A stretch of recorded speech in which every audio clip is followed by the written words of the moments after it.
¿Dónde nace la teoría del lawfare? Mirá, primero saludos a todos y todas, muchas gracias por invitarme.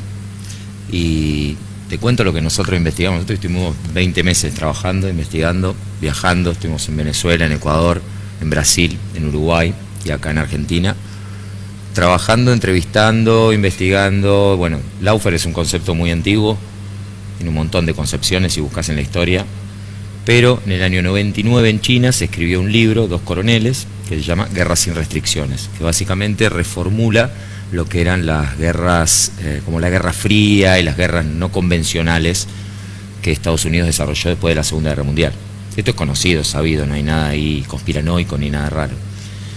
Un coronel llamado Dunlap, que estaba en Irak y Afganistán, héroe de guerra, vuelve en el año 2001 y trae este libro que reformula, como decía, las guerras no convencionales, poniendo énfasis en 4 básicamente, 4 frentes desde la perspectiva china del año 99, ¿no? O sea, actualizando algo que se escribió en los años 50. Y básicamente plantea de que existe un frente legal o lawfare, guerra jurídica o guerra judicial, un frente de ciberguerra, un frente de guerra psicológica, de manipulación de opinión pública, lo que entendemos como fake news, posverdad hoy está muy vinculado a eso, que nunca se detuvo, ¿no? Desde los años 50 existe. Totalmente. Y es global. Y por último la guerra económica, que podemos ver el caso de Huawei para tener bien claro de qué estamos hablando, pero que pasa también por los bloqueos a países como Venezuela y Cuba y demás. Dunlap lo lleva a Estados Unidos y pide autorización oficialmente a China. El gobierno chino le da autorización para que lo utilice como un material, lo pueda reeditar en Estados Unidos y lo pueda utilizar como un material de formación para la Fuerza Aérea Norteamericana. Todo esto está documentado, está en el documental. Este hombre lo hace y saca una versión en el año 2001, después de lo de las torres, que le pone de nombre el Plan Maestro de China para destruir América, ¿no? Segundo nombre, Guerra sin restricciones. Plan Maestro de China para destruir América. Para destruir América. Correcto. Hoy no me dio el tiempo, pues si no te traía una copia del libro, a nosotros nos trajeron desde Europa, porque acá no está y en español tampoco está, es en inglés. Pero nosotros lo pudimos obtener y lo pudimos estudiar y en base a eso hicimos un trabajo de campo muy interesante.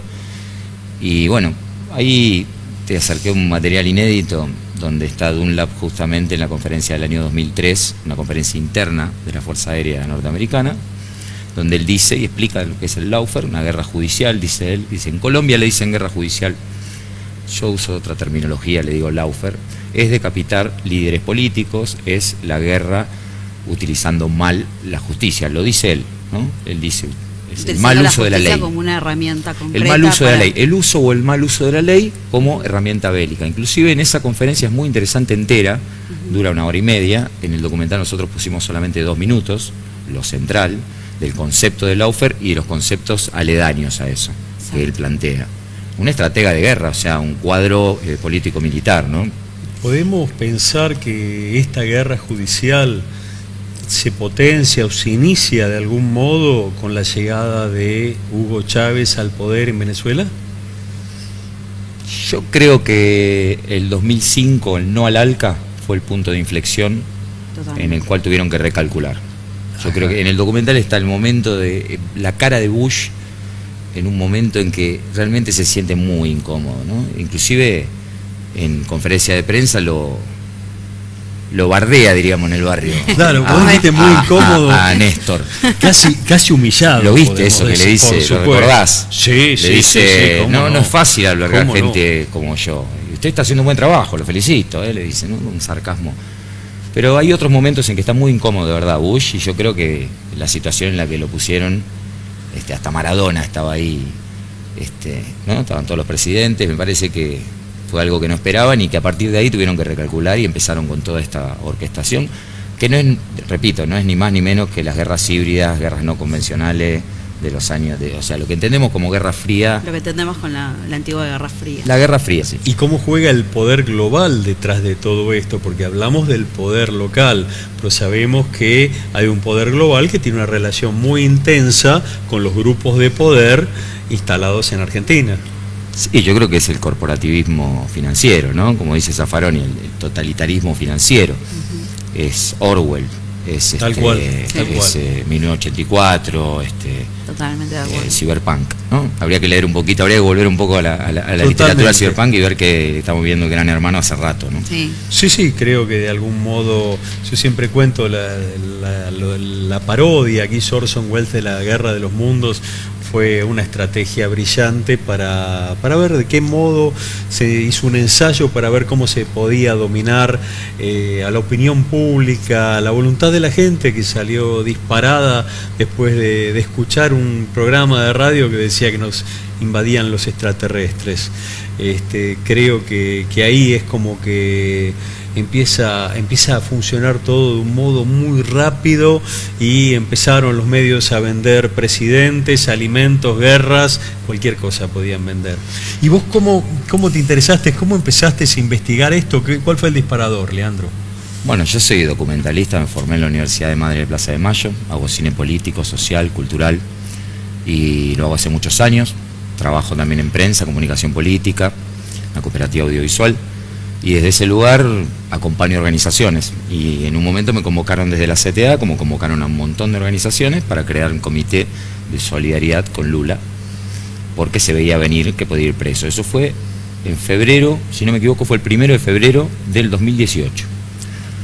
Y bueno, desde ahí no paramos. Por supuesto que en el medio hicimos otras cosas también, porque hay que comer y encima está difícil comer, pero bueno, la convicción y las ganas hacen que uno llegue. ¿Cuánto tiempo te llevó el documental?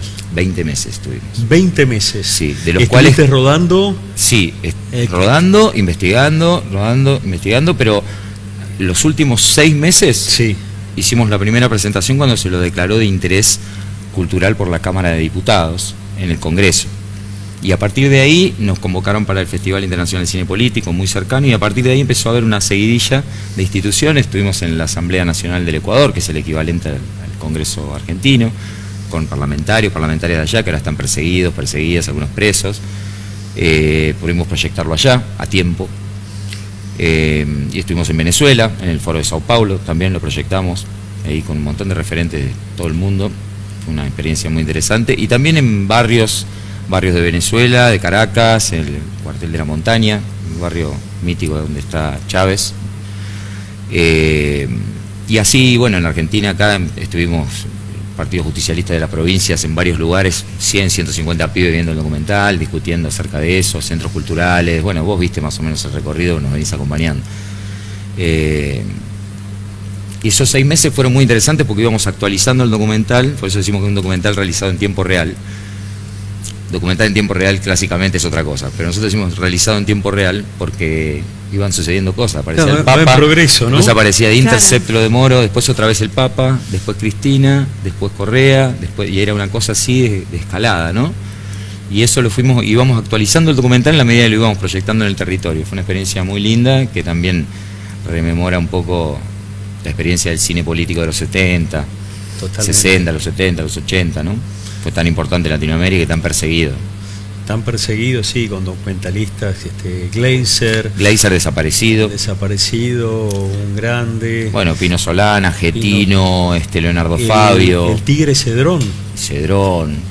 El Tigre Cedrón también me contaba Marcelo Conti, muy amigo de Haroldo. Y el modo en que lo chuparon la policía francesa, como muere una comisaría, que ahí habría estado metido el centro piloto de París de Macera. Cinematográfico.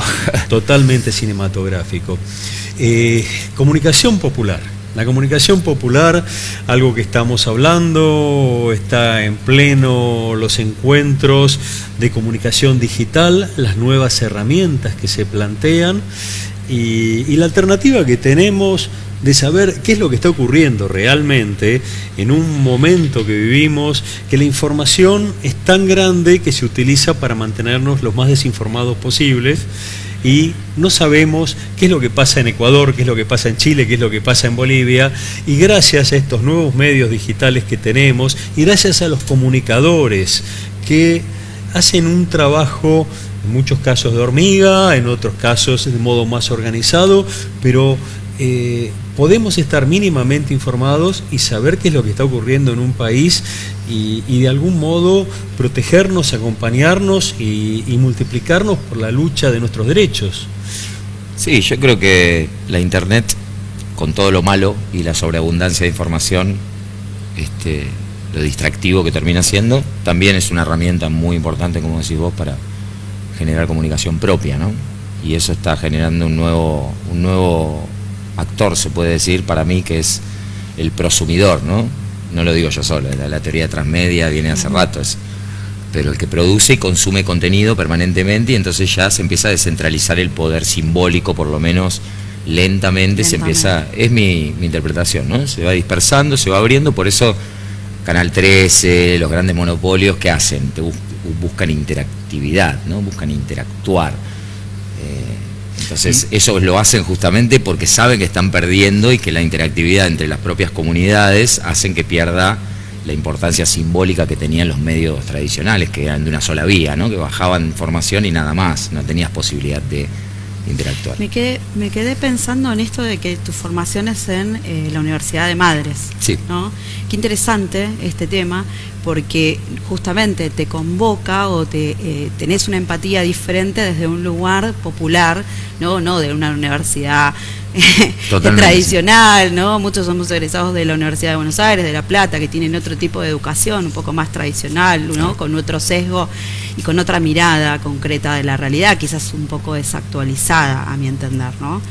Entonces digo, qué importante este tipo de formaciones, ¿no? Populares, cómo la ley de educación fue tan trascendente en este tipo de andamiaje cultural, ¿no? Que creo que eso es lo que también está faltando en la Ciudad de Buenos Aires. Sobre eso se lucha bastante, muchas organizaciones intermedias, como la cual formo parte, tratamos de ir en mira de eso, ¿no? Puntualmente ir a atacar que se cumpla la ley de educación nacional, llamada ley Finmus, pero una ley de educación sumamente compleja, completa, y que atiende a este tipo de cuestiones, ¿no? Un orgullo que vos seas producto de ese tipo de formación, ¿no? Como en vivo y en directo hoy lo podemos asumir como una verdad concreta y no un estudio de teología, etcétera, ¿no? O de 4 o 5 pedagogos que dijeron es por acá. Cómo construye identidad, ¿no? En ese punto. Sí, está buenísimo lo que decís. Yo quisiera contarte que yo soy hijo de militante perseguido por la AAA, mis tíos también, todo el círculo, o sea que llegué ahí por algo, ¿no? También. Y la verdad es que a mí me apasionó siempre el cine documental político, y veo que hoy, por una necesidad masiva, para mi sorpresa, grata sorpresa, porque uno se empieza a sentir realizado en la vida. Exacto, sí. Empiezo a ver que el mundo presta atención a algo que a mí me apasiona, pero que además le puse muchísimo esfuerzo y me dediqué, me formé en una forma popular, más a lo Freire, a lo Paulo Freire, si se quiere, que a la academia. Bueno, últimamente pero lo defiendo, se lo está desmontando ¿no? La verdad un poco, que lo defiendo. Pero yo digo que soy un artesano del documental y me siento contento de esa manera. Totalmente. Felicitaciones Leandro, por eso.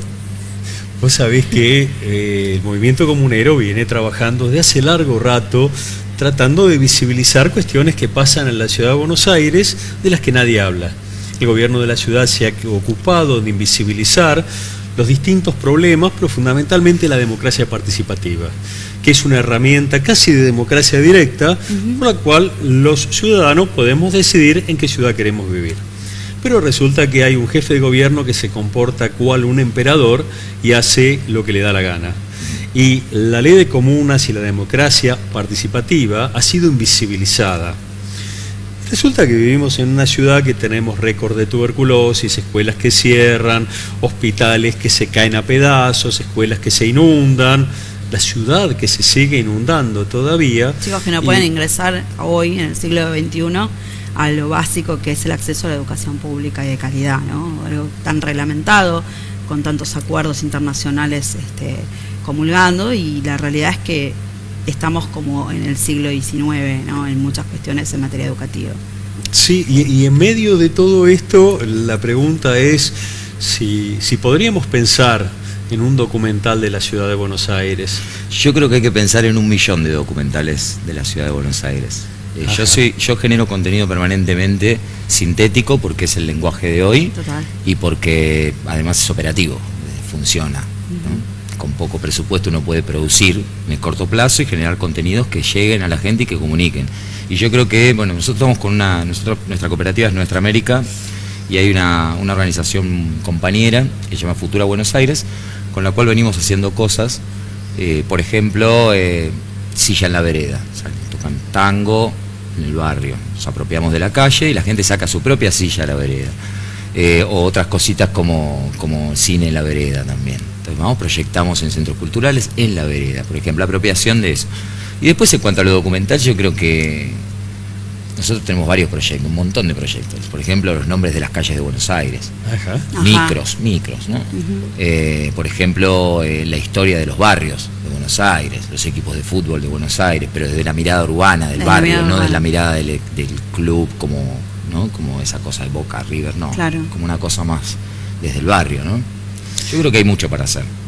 Leandro, ¿cuál es la próxima proyección? ¿Hay algo programado de Laufer? Estamos viendo, porque estamos por viajar muy probablemente a Brasil. Ajá. Y estamos esperando la confirmación de eso. Y bueno, estamos medio en eso. Además, fin de año, paramos un poquito porque fue un año desde intenso. Marzo que empezamos, no paramos hasta ahora. 2 veces a Venezuela, un a Ecuador, Brasil, Uruguay. Estamos cansados. Yo quería compartir con ustedes las declaraciones de la ministra Bullrich. La ministra Bullrich, que habló de las piedras y algunas cosas más. Tenemos un video que lo ilustra. Las 14 toneladas de piedras que nos tiraron a nosotros por la reforma previsional, se las tendrían que devolver duplicadas una por una a ellos, porque lo que están haciendo con la jubilación es no solamente no respetar la fórmula que votó el Congreso, que era una fórmula que ahora hubiera dado... La ministra Bullrich, Patricia Bullrich, representa la violencia. El macrismo realmente lo que ha demostrado no es que hay una grieta, hay un grupo de violentos. Y creo que nada define tan bien la violencia de Patricia Bullrich con estas declaraciones. Totalmente. Y como ministra que ha cometido todo tipo de tropelías, lo que ha ocurrido con Santiago Maldonado, la represión a los jubilados el 17 de diciembre de 2017, algo inolvidable. Ella habla de 14 toneladas de piedras que le quiere tirar 28 toneladas de piedras al nuevo gobierno. Le quiere tirar piedras. ¿Y quiénes tiraban piedras? ¿Saben quiénes eran los que tiraban piedras? Seguramente había algunos que tiraban vocacionalmente piedras. Pero, ¿qué hacen los policías encapuchados? ¿Qué hacen los policías vestidos de piqueteros en las manifestaciones? Bueno, tenemos algunas imágenes.